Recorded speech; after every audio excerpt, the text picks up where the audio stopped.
A very warm welcome to this particular section. बेटा आज के इस सेशन के अंदर हम ये डिस्कस करेंगे कि जब भी आप सी लैंग्वेज के अंदर किसी एप्लीकेशन को डेवलप करने की बात करते हैं तो वहाँ पर मेन फंक्शन कैसे बिहेव करता है। तो जनरली मेन फंक्शन को ये कहा गया है कि ये एक्ट करता है एज एन एंट्री पॉइंट और इन द एंड आपका एग्जिट पॉइंट की तरह भी एक्ट यही करेगा। तो ये चीज़ कितनी सही है, क्या इसे मैनिपुलेट किया जा सकता है या नहीं, ये सब हम देखेंगे। पहले हम ये पढ़ते हैं कि लैंग्वेज में कभी भी अगर कोई फंक्शन आप यूज़ करना चाह रहे हो तो किसी फंक्शन को यूज़ करने का एक ही तरीका है कि आपको उसको कॉल करना पड़ेगा। कहने का मतलब you have to maintain a function calling statement. Clear?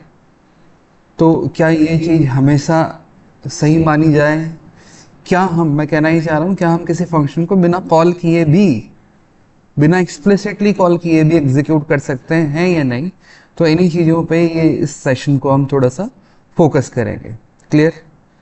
तो चलिए प्रैक्टिकल स्टार्ट करते हैं इसका। तो मैं सेम डायरेक्टरी यूज़ कर रहा हूँ यहाँ पे अपना सी ड्राइव में। हमारा फोल्डर है विद्या सूत्रम, इसके अंदर हम काम करेंगे। We have a folder modern C language. Clear? तो यहाँ पर हम काम करते हैं। तो इस लोकेशन पे जाके आप अपना डॉस लॉन्च करिए। ठीक है, इसको क्लियर कीजिए और एक फाइल बनाइए। तो मैं प्लेन एडिटर यूज कर रहा हूँ, नोटपैड। फाइल को नाम दे दीजिए entry point, entry point manipulation. क्या हम एंट्री पॉइंट को मैनिपुलेट कर सकते हैं? फाइल को आप कुछ भी नाम दे सकते हो, ऐसा जरूरी नहीं है कि इसे यही नाम देना है, entry point manipulation. Extension C होना चाहिए, dot C. Clear? Enter hit करेंगे। Do you want to create a new file? Yes. हम यहाँ पर आएंगे और अपने फंक्शंस क्रिएट करना चालू करेंगे। तो सपोज मैं यहाँ पर आकर ऐसा लिखता हूँ, वॉइड मॉड्यूल 1 देन वॉइड। तो मैं यहाँ पर एक प्रोटोटाइप मेंटेन कर रहा हूँ कि we are about to create a function whose name is module1 which is not going to receive a single parameter, even it is not able to return any value. Its return type is void, its parameter list is empty. You can say it is void. तो ये same signature या same prototype आप यहाँ पर copy कर लीजिए, इसको नीचे पेस्ट कर दीजिए और एक और फंक्शन बनाइए मॉड्यूल 2। आप नाम कुछ भी दे सकते हैं। दोनों ही किसी तरीके का आर्गुमेंट एक्सेप्ट नहीं करेंगे और दोनों कुछ रिटर्न नहीं करेंगे। अब आप अपना मेन फंक्शन बनाइए, void main। जनरली रिकमेंडेशन ये है कि आप इसका रिटर्न टाइप इंटीजर रखिए, इंट मेन, और इस तरीके से रिटर्न 0। क्लियर? मैं यहाँ से एक फंक्शन को, जो कि एक रेडीमेड फंक्शन है, उसको कॉल कर देता हूँ printf, जो सी की लाइब्रेरी में आपको मिलेगा। तो यहाँ आप एक स्टेटमेंट मेंटेन कर दीजिए, invoked main function invoked successfully, full stop, then your escape sequence which is a new line character। अब आप यहाँ पर आइए और printf का प्रोटोटाइप प्रोवाइड कर दीजिए, जिस तरीके से आपने मॉड्यूल 1 और मॉड्यूल 2 का प्रोटोटाइप दिया है कि ये रिटर्न करता है हमेशा इंटीजर वैल्यू। नाम क्या है इसका? printf। और अंदर आपका पैरामीटर लिस्ट में एक पॉइंटर आपको मेंटेन करना होगा और उसके बाद एलिप्सिस ऑपरेटर। इतना लिख के सेव कीजिए। फिलहाल अगर आप कंपाइलेशन के लिए जाते हैं तो आप यहाँ पर आए, आपने इसे कंपाइल करा, आपका कंपाइलर है जीसीसी। ठीक है, और आप ये चाहते हैं कि जो आउटपुट फाइल प्रोड्यूस हो यहाँ पे, उसका नाम होना चाहिए entry point manipulation dot exe। Otherwise अगर आप ये फ्लैग यूज नहीं करते हो तो ये बाय डिफॉल्ट आपके लिए क्या करेगा, बाय डिफॉल्ट ये आपके लिए a.exe नाम से एक फाइल जनरेट कर देगा। ऐसा हमने पहले भी कुछ सेशंस में बताया है आपको। तो एंटर हिट करिए, यहाँ पर आइए, एंटर हिट करिए। सक्सेसफुली कंपाइल कर गया है।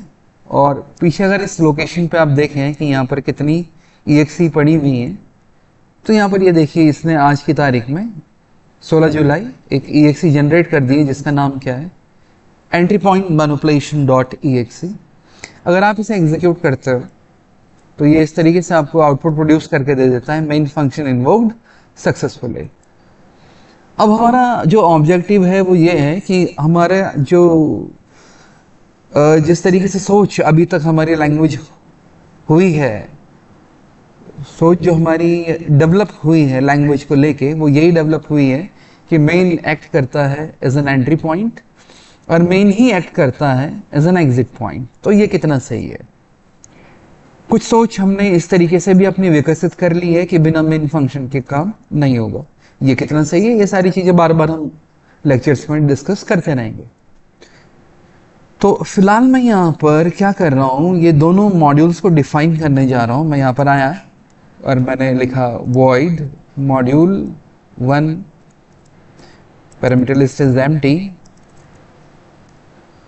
और यहाँ से इसको थोड़ा मैक्सिमाइज कर देते हैं विंडो का, और ये स्टेटमेंट यहाँ से आप कॉपी कर लीजिए। इसे कॉपी किया और इधर पेस्ट कर दीजिए, और यहाँ पर आपने लिख दिया मॉड्यूल 1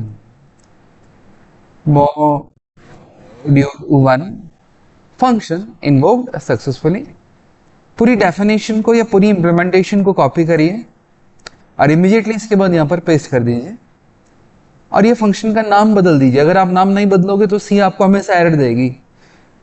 सी कभी भी दो फंक्शंस को सेम आइडेंटिफायर प्रोवाइड नहीं कर सकती है।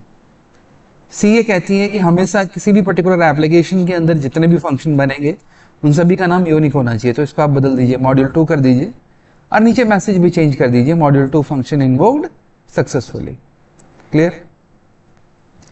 तो अब मैं ये चाहता हूं कि ये मॉड्यूल 1 पहले एग्जीक्यूट हो और ये मॉड्यूल 2 बाद में एग्जीक्यूट हो, सबसे एंड में। तो मैं अगर कमेंट बना के लिखूं तो मैं इसको यूज करना चाह रहा हूं अपनी एप्लीकेशन के अंदर एक एंट्री पॉइंट की तरह, और मैं अगर कमेंट बनाऊं तो मैं मॉड्यूल 2 को यूज करना चाह रहा हूं एक एग्जिट पॉइंट की तरह। तो क्या ये पॉसिबल है? क्योंकि जनरली हम यही पढ़ते हुए आए हैं कि मेन हमारा एंट्री पॉइंट होता है। क्लियर? तो फिलहाल अगर आप इसको सेव करते हो और कंपाइलेशन के लिए जाते हो तो देखिए कहीं कोई इशू नहीं है, सक्सेसफुली कंपाइल हो रहा है। And after that if you try to execute your EXE, कहीं कोई इशू नहीं है, ये भी सक्सेसफुली काम कर रहा है। मगर आपको किसी तरीके की स्टेटमेंट्स इन दोनों बॉडीज से प्रिंट होती हुई नहीं मिलेंगी, क्योंकि अभी हमने थोड़ी देर पहले बोला था कि कोई भी फंक्शन तब तक बिहेव नहीं करता जब तक हम उसको कॉल ना करें। तो जनरली जितने भी कॉलिंग स्टेटमेंट है वो हम यहाँ से मेंटेन कर रहे होते हैं। जैसे printf को कॉल किसने करा? मेन से। तो अगर हम यहाँ से मेंटेन कर देंगे तो बात घूम फिर के वहीं पे आ जाएगी, आपका मॉड्यूल 1 और मॉड्यूल 2 एंट्री या एग्जिट की तरह बिहेव नहीं कर सकता। तो अब आपको जो मॉडर्न सी है उसने कुछ नए फीचर्स प्रोवाइड करे हैं। आपके प्रोग्राम में आप एक खास तरीके का एट्रीब्यूट यूज कर सकते हो। एट्रीब्यूट्स हम पहले इस्तेमाल नहीं कर पाते थे, जो कन्वेंशनल सी थी वहां पर हम एट्रीब्यूट इस्तेमाल नहीं कर पाते थे। तो एट्रीब्यूट इस्तेमाल करने का एक तरीका है कि अगर आप इन दोनों स्टेटमेंट्स को देखें तो ये आपके डिक्लेरेशंस हैं, ये भी आपका डिक्लेरेशन है और ये आपकी डेफिनेशंस है। मेरा फोकस अभी मॉड्यूल 1 और मॉड्यूल 2 पे रहेगा। ये डिक्लेरेशन है मॉड्यूल 1 के लिए, ये डिक्लेरेशन है मॉड्यूल 2 के लिए। तो मुझे इस डिक्लेरेशन को थोड़ा सा अपडेट करना है। मैं यहाँ पर एक एट्रीब्यूट ऐड करूंगा। हमारे पास एक टर्म है underscore underscore attribute underscore underscore. Clear? Underscore underscore, 2 बार अंडरस्कोर है ये। कुछ लोग अंडरस्कोर को कनेक्टिंग कैरेक्टर भी कह देते हैं, ये लगातार 2 बार है, स्पेस नहीं आएगा बीच में। तो underscore underscore attribute underscore underscore वैसा लिखूंगा और आगे राउंड ब्रेसेस इस्तेमाल करूंगा। राउंड ब्रेसेस के अंदर मैं दोबारा से एक नेस्टेड राउंड ब्रेसेस का ब्लॉक मेंटेन करूंगा और यहां पर लिख दूंगा मैं कंस्ट्रक्टर। क्या लिख दिया मैंने? कंस्ट्रक्टर। ऐसा ही कुछ एट्रीब्यूट मैं नीचे मॉड्यूल 2 के लिए मेंटेन करूंगा इस तरीके से, और यहां पर मैं लिख दूंगा डिस्ट्रक्टर। डिस्ट्रक्टर इसको मैं सेव करता हूं और अब मैं कंपाइलेशन के लिए जाता हूं। तो मैं यहां पर आया, कंपाइलेशन के लिए गया और मैं अब एग्जीक्यूशन के लिए जाता हूं, दैट इज अवर EXE।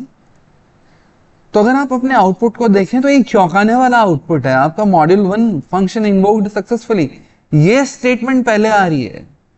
इसका ये मतलब है आपने सक्सेसफुली अपना एंट्री पॉइंट चेंज कर दिया। ये स्टेटमेंट उसके बाद आ रही है और मॉड्यूल 2 वाला सबसे आखिर में आ रहा है। क्लियर? तो इसका मतलब आपने एंट्री पॉइंट को भी कॉन्फ़िगर कर दिया है और एग्जिट पॉइंट को भी सक्सेसफुली कॉन्फ़िगर कर दिया है। बीच में मेन फंक्शन इन्वोक्ड सक्सेसफुली आएगा आपका, वो इसलिए आ रहा है क्योंकि आपको पढ़ाया गया है कि जो स्टार्टअप रूटीन्स हैं वो वहां से कॉल कैसे कर रहे होते हैं मेन को, इसीलिए हम मजबूर होते हैं, हमें क्या बनाना पड़ता है, मेन फंक्शन। लेकिन यहाँ पे इन एट्रीब्यूट्स की मदद से हमने ये सीखा कि मेन से पहले भी हम किसी फंक्शन को एग्जीक्यूट कर सकते हैं। तो अगले लेक्चर में हम इन्हीं एट्रीब्यूट्स को बहुत डेप्थ में जाके समझेंगे कि आखिर ये एट्रीब्यूट्स किस तरीके से काम कर रहे हैं, कंस्ट्रक्टर यहाँ पे किस तरीके से काम कर रहा है, डिस्ट्रक्टर यहाँ पे किस तरीके से काम कर रहे हैं। मेरी आपसे विनती है कि आप कंस्ट्रक्टर और डिस्ट्रक्टर को जो इनका रोल उप्स के कॉन्टेक्स्ट में होता है उस तरीके से ना समझें। Constructor is a special member which belongs to a class. The name of constructor and the name of class would be same. उस तरीके से आप इसे ना समझें। ये ऑब्जेक्ट ओरिएंटेड अप्रोच की बात हम यहाँ पे नहीं कर रहे हैं, उप्स बेस्ड आपकी ये लैंग्वेज है भी नहीं। क्लियर?